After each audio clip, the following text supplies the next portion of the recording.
नमस्कार फ्रेंड्स. लवकरच वटपौर्णिमा येत आहे. या दिवशी सर्व सुवासिनी महिला नटून थटून पतीच्या दीर्घायुष्यासाठी वडाच्या झाडाची पूजा करतात. पण आपण कधी विचार केला आहे का की आपल्या पूर्वजांनी पूजेसाठी फक्त वडाचेच झाड का निवडले असावे? खरं तर यामागे केवळ धार्मिक श्रद्धा नाही, तर खूप मोठे विज्ञान आणि आयुर्वेदाचे रहस्य दडलेले आहे.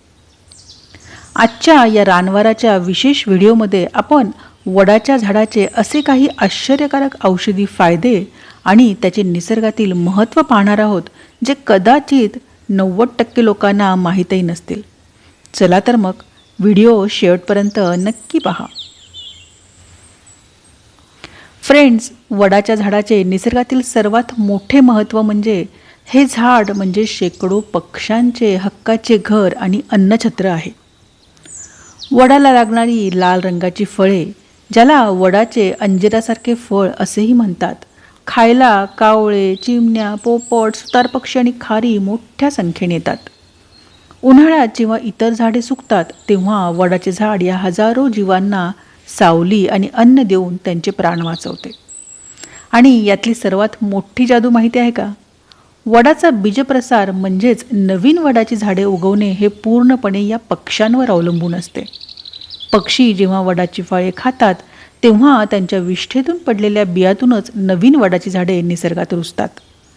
म्हणजेच पक्ष्यांशिवाय वडाचा विस्तार होऊ शकत नाही आणि वडाशिवाय अनेक पक्षी जगू शकत नाहीत. आपल्या पूर्वजांना ही अन्नसखळी माहीत होती, म्हणूनच त्यांनी वटवृक्षाला देव मानून त्याचे रक्षण करण्याची प्रथा सुरू केली. आता पाहूयात वडाच्या झाडाचे औषधी आणि वैज्ञानिक फायदे. 24 तास ऑक्सिजन देणारे झाड. वैज्ञानिक दृष्टिकोनातून वडाचे झाड हे पर्यावरणासाठी सर्वात महत्त्वाचे आहे. हे झाड प्रचंड प्रमाणात ऑक्सिजन तयार करते आणि हवेतील प्रदूषण शोषून घेते. म्हणूनच स्त्रियांनी या झाडाभोवती प्रदक्षिणा घातल्यास त्यांना भरपूर शुद्ध हवा म्हणजेच ऑक्सिजन मिळते, जी त्यांच्या आरोग्यासाठी खूप फायदेशीर असते. वडाचा चीक जखमा आणि सांधेदुखीवर रामबाण. आयुर्वेदानुसार वडाच्या पानांमधून निघणारा पांढरा चीक अत्यंत औषधी असतो. जर शरीरावर कुठे जुनी जखम असेल, सूज आली असेल किंवा मुक्का मार लागला असेल, तर या चिकाने मालिश केल्यास वेदना लगेच कमी होतात. पारंब्यांचे फायदे. वडाच्या ज्या पारंब्या जमिनीकडे झुकतात, त्यांची कोवळे टोक खूप गुणकारी असते. या पारंब्यांची पावडर खोबरेल तेलात उकळून ते तेल केसांना लावल्यास केसांची गळती थांबते आणि केस दाट होतात. दातांचे आरोग्य आणि डिंक. पूर्वीच्या काळी लोक वडाच्या कोवळ्या फांदीने दात घासायचे. वडाच्या सालीमध्ये अँटीबॅक्टेरियल घटक असतात, जे हिरड्यांमधून येणारे रक्त थांबवतात आणि दात मजबूत करतात. फ्रेंड्स, वडाच्या झाडाचे थेट काही तोटे नसले तरी त्याचा वापर करताना मात्र काही गोष्टी लक्षात ठेवणे खूप गरजेचे आहे. घराच्या जवळ लावू नये. वडाची मुळे खूप खोलवर आणि लांबवर पसरतात.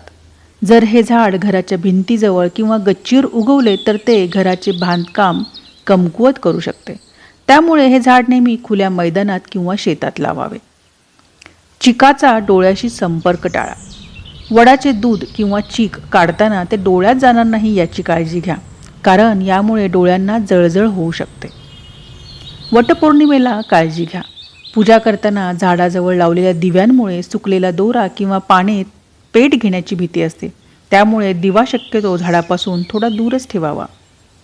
फ्रेंड्स, खरं सांगू, आपल्या सणांच्या मागे निसर्गाचे रक्षण करण्याचा संदेशच दडलेला असतो.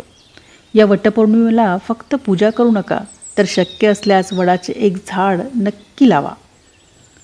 ही माहिती तुम्हाला आवडली असेल तर तुमच्या घरातील सर्व महिलांना आणि मित्रांना नक्की शेअर करा. व्हिडिओ आवडला असेल तर लाईक करा आणि अशाच आरोग्यपूर्ण माहितींसाठी रानवाराला सबस्क्राईब करायला विसरू नका. त्याचबरोबर बेल आयकॉन दाबा, जेणेकरून येणाऱ्या नवनवीन व्हिडिओंची आपणापर्यंत माहिती पोहोचत राहील. तुम्हा सर्वांना वटपौर्णिमेच्या हार्दिक शुभेच्छा. Thank you friends.